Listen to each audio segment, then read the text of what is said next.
नमस्कार। चलिए सीधे इस विश्लेषण में उतरते हैं। अगर कोई गाता है तो एक सवाल मन में जरूर आता होगा, अपनी आवाज के लिए वो एकदम सही सुर यानी परफेक्ट पिच कैसे ढूंढा जाए। ये सिर्फ एक हुनर नहीं, बल्कि गायकी में महारत हासिल करने की एक तरह से नींव है। तो आज हम इसी नींव को और मजबूत करेंगे। तो सवाल बहुत सीधा सा है, लेकिन इसका जवाब उतना ही जरूरी है। चाहे कोई अभी गाना सीख रहा हो या फिर सालों से गा रहा हो, सही सुर में गाना सबसे पहली और सबसे बड़ी जरूरत है। इस गाइड में हम इसे एकदम आसान स्टेप्स में समझने वाले हैं। ठीक है, तो सबसे पहले आइए बेसिक चीजों को समझते हैं। इससे पहले कि हम अपना पिच ढूंढे, ये समझना जरूरी है कि पिच असल में है क्या और इसकी दो सबसे जरूरी किस्में कौन सी हैं।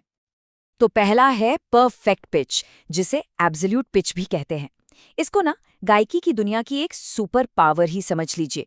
इसका मतलब है बिना किसी इंस्ट्रूमेंट या रेफरेंस के सिर्फ सुनकर या मन में सोचकर सही नोट को पहचान लेना और गा देना। सोचिए जरा, कोई कहे ए नोट गाइए और बिना किसी मदद के एकदम सटीक सुर लग जाए। तो क्या अगर किसी के पास ये सुपर पावर नहीं है?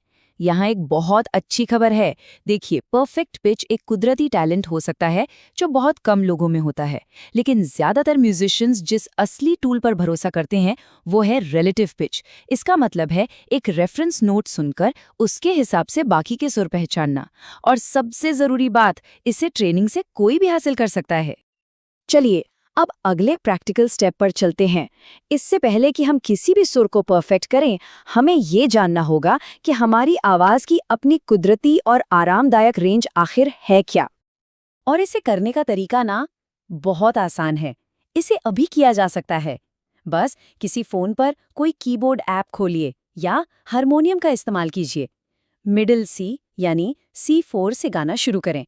फिर आराम से एक एक सुर ऊपर जाएं, D4, E4, और फिर वैसे ही नीचे आएं, B3, A3।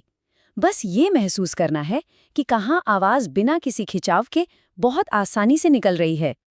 और जिन नोट्स पर आवाज सबसे ज्यादा साफ, आरामदायक और मजबूत लगे, बस वही है आवाज का वोकल स्वीट स्पॉट।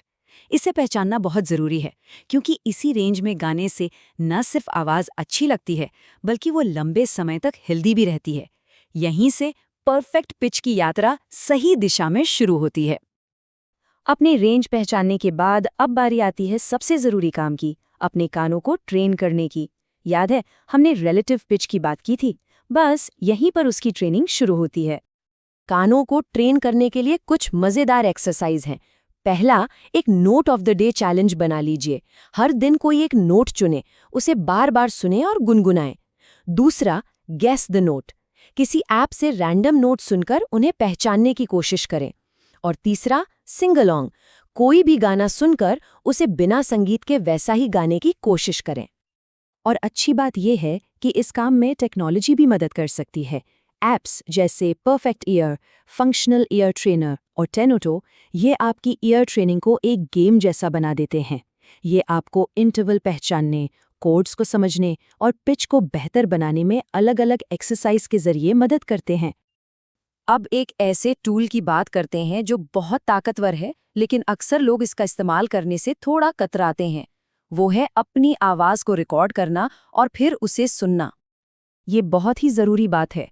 जब हम गाते हैं तो हमें लगता है कि हम बिल्कुल सही गा रहे हैं, लेकिन रिकॉर्डिंग एक ईमानदार आईने की तरह काम करती है।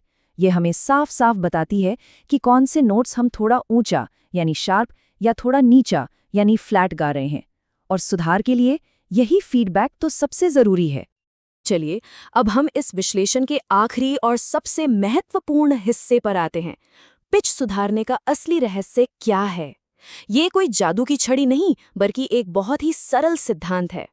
और वो रहस्य है कंसिस्टेंसी यानी निरंतरता।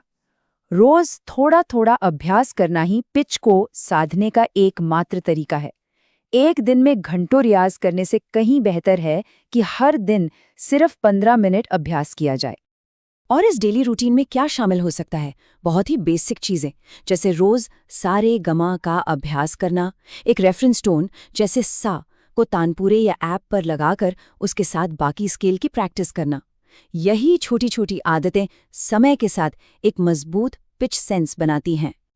तो अब जब सारे स्टेप्स सामने हैं, पिच को समझने से लेकर रेंज ढूंढने, कानों को ट्रेन करने और रोज अभ्यास करने तक, असली सवाल ये है कि इस संगीत यात्रा की शुरुआत आज कहाँ से होगी? क्या वो पहला कदम वोकल रेंज पता करना होगा या कोई ईयर ट्रेनिंग ऐप डाउनलोड करना?